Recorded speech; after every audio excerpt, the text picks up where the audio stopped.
He's a guy that's coming up, trying to prove himself. He's been calling my name for years. If rematch don't, you know what I'm saying, happen, we gonna run it. Gotcha. The reason why I say this fight needs to happen again because both fighters have something to prove. I just saw a tweet from Gervonta St. Davis saying that he was going to activate the rematch.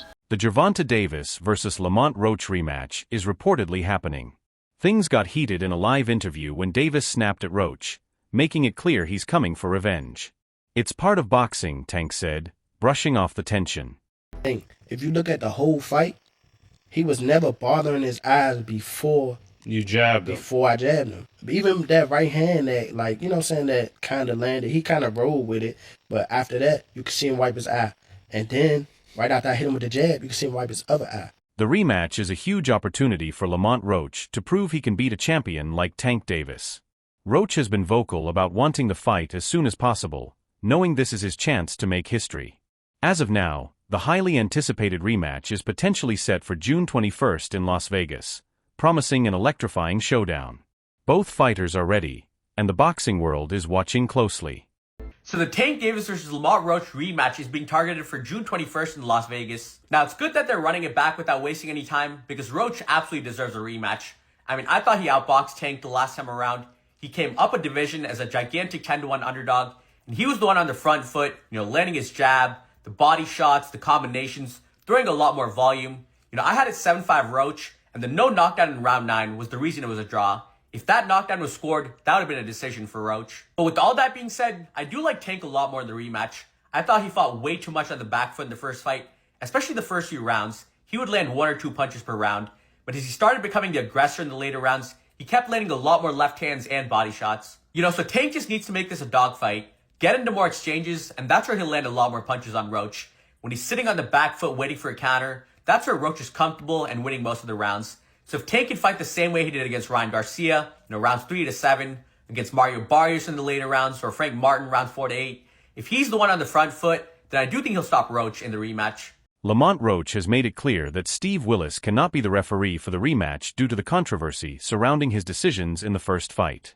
Many believe that Willis favored Tank Davis by failing to count a crucial moment where Davis took a knee.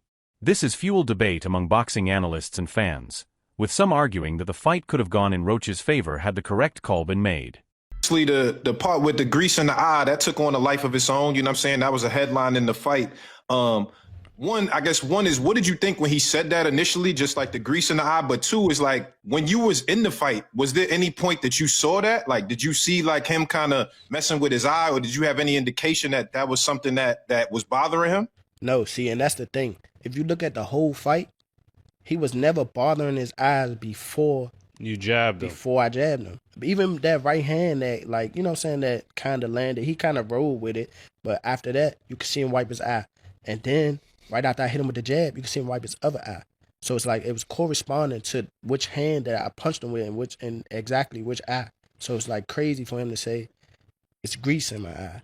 And I think even when he say that, you could see me, because I'm right beside him, you could see me like, nigga, what you talking about? So, right. But you say you don't think he willing though. Yeah, whatever. See, but who cares? Like, sweat gonna get in your eye, blood gonna get in your eye. Yeah, it don't matter. Spit fucking around and get in your eye. You know what I'm saying? But it's not like you can be like, all right, time out, ref. Hold on, ref. Time out. You can't do that. Right. Would you be cool with Steve Willis doing the next fight? Hell no. He can't do the next fight. No, he can't do the next fight. Right. No. Pops, it's a no? Hell no. Yeah, fuck that nigga. Yeah. You know how many put Coach Ben on him, man. He lucky he ain't running Coach Ben after that fight. But look how many times he fight up though. Right. The knee, him going to the corner to get assistance, like who knows? Not saying that they did any cheating like that. But like he wiped his face with a towel. You can't do that. Right. You can't do none of that. Right. That's a disqualification. You turned your back on the ref after you took a knee. Usually the ref will be like, all right, he don't want to fight no more. Fight's off. One of the biggest controversies in the first bout was the moment when Davis took a knee, which was not counted as a knockdown. Many believe that this decision played a significant role in the fight's outcome. The incident has been widely discussed, with numerous analysts questioning why the referee failed to make the correct call. Roach and his camp believe that if the right decision had been made, it could have changed the result of the fight. The rematch between Lamont Roach and Gervonta Davis is expected to be one of the biggest boxing matches in recent times. Fans are eagerly waiting to see the true outcome of this rivalry and determine who the best fighter truly is. Roach has already proven that he can compete with Davis at the highest level, and many believe that he deserves another shot to settle the score once and for all. You got any grease in your hair tonight, Tank? That is it. Lamont, please say that in the second fight.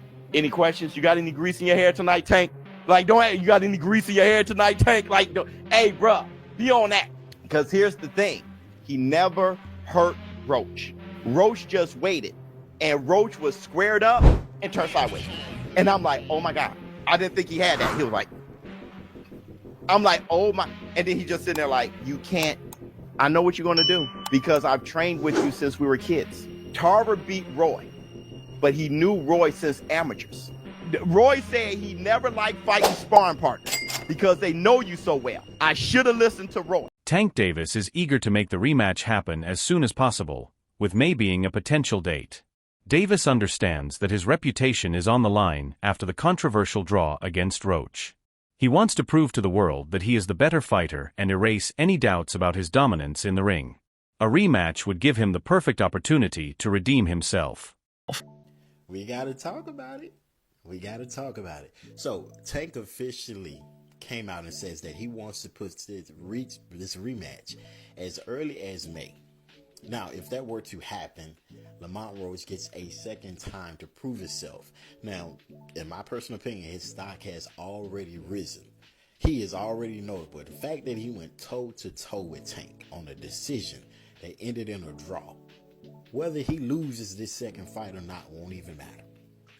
Because he's directly in line to go against the Keyshawn Davis, the Shakur Stevensons, and etc., the Devin Haney's, and etc. I can see him moving up and going against a Devin Haney or Ryan Garcia or somebody like that. So many people to fight. Lamont Roach has definitely proven himself. But let's talk about something else. And that is the hairstylist situation.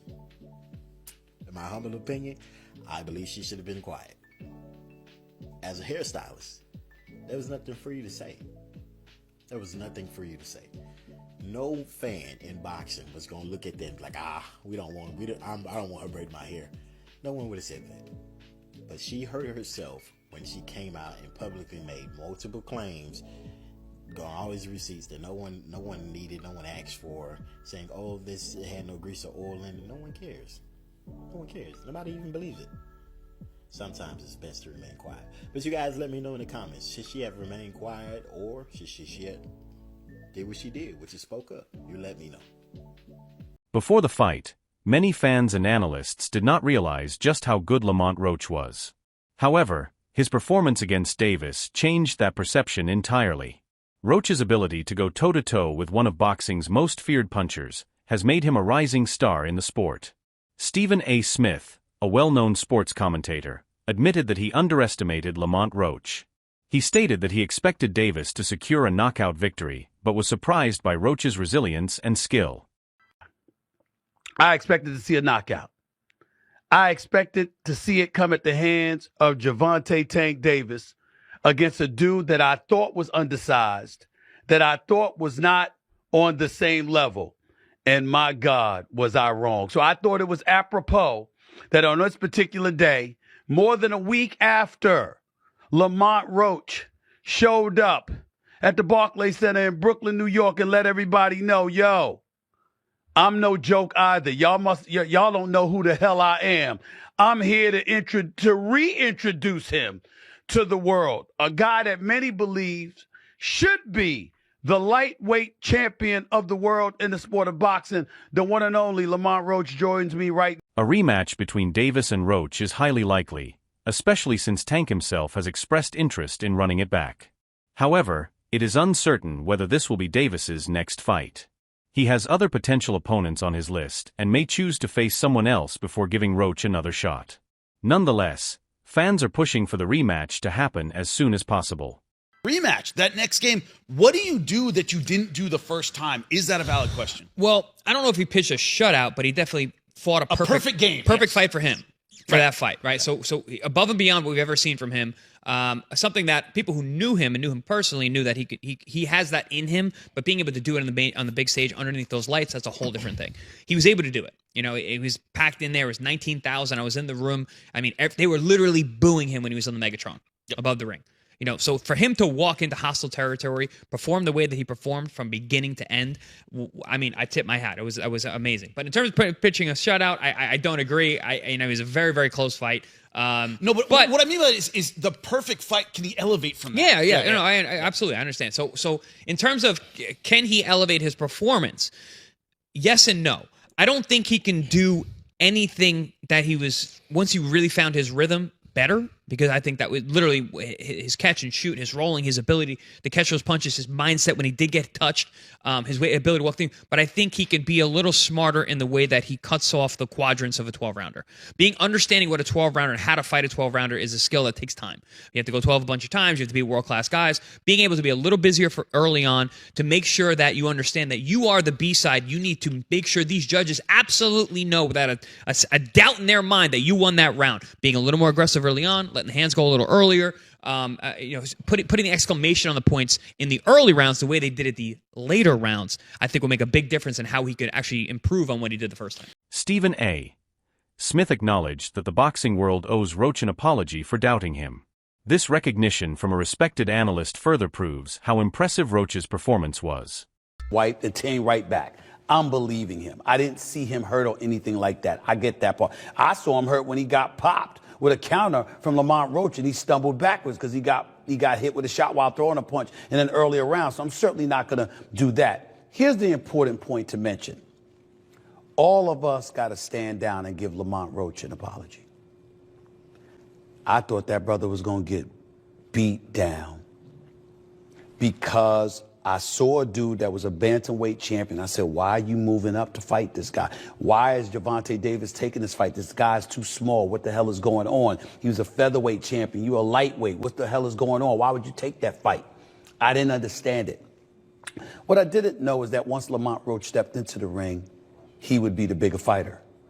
What I didn't know is that once he was in the ring and he looked like the bigger fighter, he fought like the bigger fighter because, ladies and gentlemen, from opening bell, he walked right to Gervonta Davis, walked right to him and stayed in his face all night long. If he backed up at all, ladies and gentlemen, it was 5% of the time. A rematch between Tank and Roach is highly likely, especially since Tank himself has expressed interest in running it back. However, it's uncertain whether this will be his immediate next fight. Tank has other names on his fight list, and he may want to redeem himself in a different matchup first before facing Roach again. That's it for today's video. Stay tuned until next time.